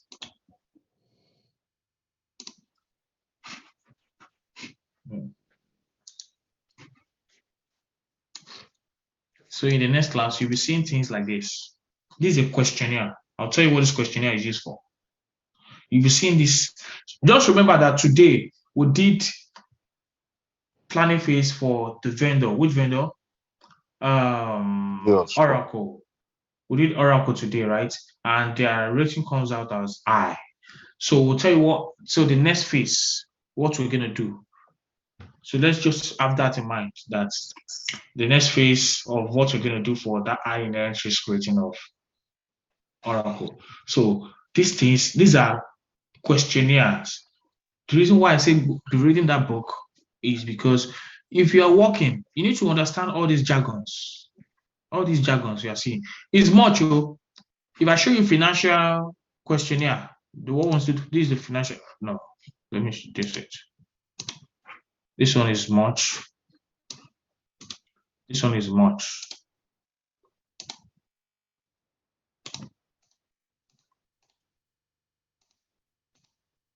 Information security, you see. So, but I'll tell you what these things are useful. But just stick to this. So, because you need to understand all these questions. That's why I am saying this. Read those books. Watch the video. Read the book, please. You don't need to go deep. Just have idea. All right. I think with these few points I'll be able to bring full, but not to brainwash you guys today. Thank you so much, Mr. John. Yeah. So impactful. Thank you so much. If you can leave, if you want to leave, I have 1 minute. so much. God bless you. Yeah, thank you. You can leave if you want to leave now. Thanks, If Mr. you John. want, someone is asking a appreciate it. question. Yeah. Oh, this is Bisola. I told you last week that you've not added me to your class and I've not been receiving the Zoom meeting stuff. Do you have my number? Yes, I sent you a message. You told me to send you a message last week, which I did. But still, I did not receive my friend that sent me the link of the Zoom. Who introduced you to this class? Is the person in the class too? Ibrahim. Who is Ibrahim? I took you off in the class, right? Yes. Where the one I took off? Huh? No, I told you that I received the Zoom from my friend. You didn't take me off from the class. Okay. I just joined. When you give me the link, so I was able to. I messaged you, but when you Okay. didn't respond, Because I'm sitting down now, you have to message me, because once I'm up, that's all. Okay, So message me now as I'm sitting here, because I have to leave the seat in. Message me now. Yes, I'll do that right now.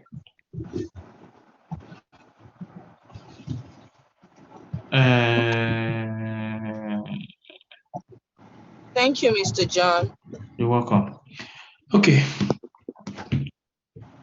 I think we're good, right? Yeah. Hello, Mr. John. Yes, sir. Yeah, I want to ask a question. Are we receiving the recording anytime soon? What's your name, please? Okpayemi. Oh, okay. You know what? I'm gonna send the recording for this to tomorrow or Monday. Okay. Yes, sir. Okay. Because the last, I think I messaged you the last for the last one. I didn't receive any feedback. So. Oh, I did Tutu. Is Tutu still in this class? I just saw your question. This is a good question. Yes, this question you asked. I'm here. Yeah. This question, what about if you have a data? Yes, if you have a data breach, your vendor has to report to you, let you know that they have a breach, right? Okay. So at that point, we don't really do a reassessment instantly. All we just want is, what is data breach? So example, SolarWind, what happened in SolarWind? We request for does it have an impact to Geospore? If you have an impact on Geospore, have you guys remediated? right? We just want Right. that evidence that it's been remediated. What is the impact? Does it affect us? If yes, has it been remediated? That's what we do. So, sorry, do you have to call everyone? Like, so since you have, like, if you have, okay, like where I work now, FedEx, that we have so many vendors.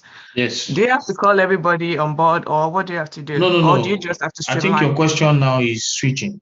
Are you saying if the vendor have data breach yourself, or if you as Oh, Geosport? as Geosport have a data breach. There's none of their business. It's Is none that of their okay? business. It's none of the vendor's business. None of the vendor's business. It's you that have issues. So your Okay. vendor is not liable. But if a vendor have an issue, let's say Oracle is breached, you are paying them for service, right? Yeah. So they have to let you know if they have been attacked. Okay. Yes. Any Thank you. other? Hello, Any Mr. other? John. Mr. John. Who's this? I have few minutes. Yeah, who is this? It's Adidamola. Hello? I messaged you personally for the last class, but I did not No. receive. I didn't send video. Is it video? Yes. No, I didn't send. I'm not sending that video because that video is not good enough because people are talking over each other. So it's confusing. Yeah. So that's the reason why I did this again. Oh. So I will send this, but not that one. Okay. Hello, sir. Thank you. Yes, sir. Hello, sir. Yeah, my name is Abiodun. I was in class last week, and I must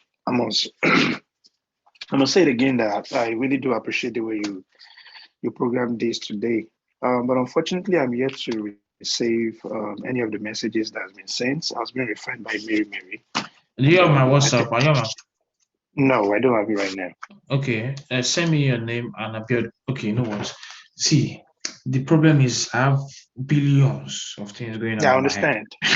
I understand. So as I'm talking to, I have 40 messages. But Wow. do you know what? You have my number? Yes, sir. Not right You now. I want don't to? have it now. Okay. Yes, Do you sir. have your phone with you? Yes, sir. Okay. +71. Are you here or in Yes, sir. Nigeria? I'm there. No, I'm Are here in you? America, but Okay. I use Nigerian WhatsApp. Okay. So send me a message 713 Okay. 340 9694. Send me your name. Okay. I'll do just Abiodun. I that. have one Abiodun, so I'll save you as Abiodun mail. Okay. Yeah. Okay, sir. Yeah, send me now, please. I'll do just that. But is it fine? I use the Nigerian number on WhatsApp. Is it That's fine, fine. or No just have to? problem. No Okay. problem. Just send it to me. All right. All right, Yeah. sir. Thank you, sir. God Who's bless. this number? Mr. John, I've messaged you. Okay, message me on Bisola WhatsApp. Ogundare. Can you I message me just, on WhatsApp? yes, On sir. WhatsApp. Yes. On WhatsApp. Yes, sir. On WhatsApp. Oh, don't. Bisola Ogundare. Oh, okay. This is 281975, right? Yes, sir. Okay. Oh, that's true. You messaged me last week. Actually, I'm sorry.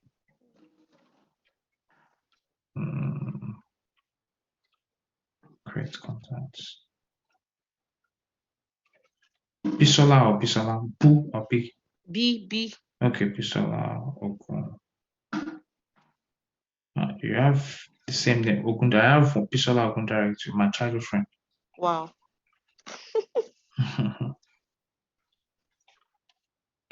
Okay, let me see if I can see. Any other question?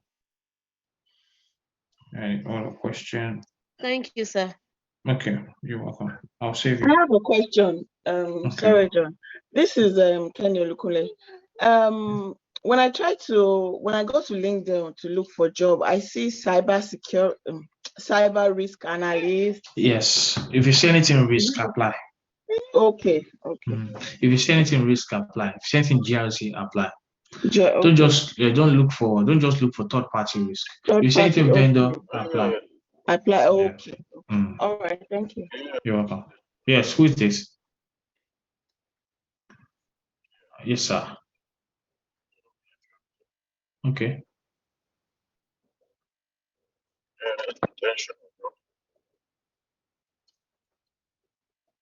It's low. The risk inherent risk rating is low.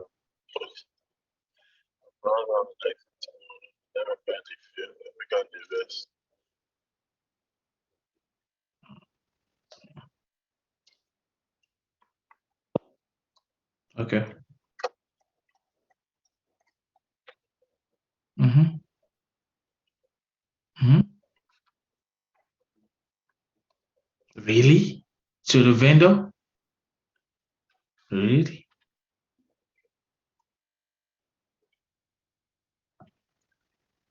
Why don't you say this when we're teaching? Because I want people to learn when you're saying this, not offline.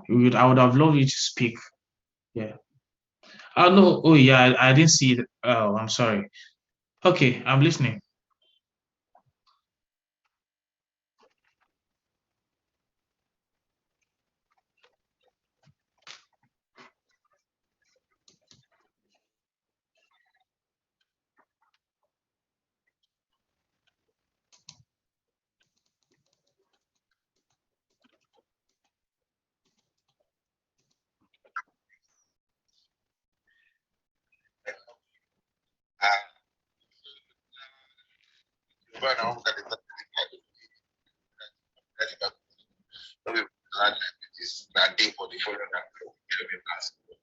We're going to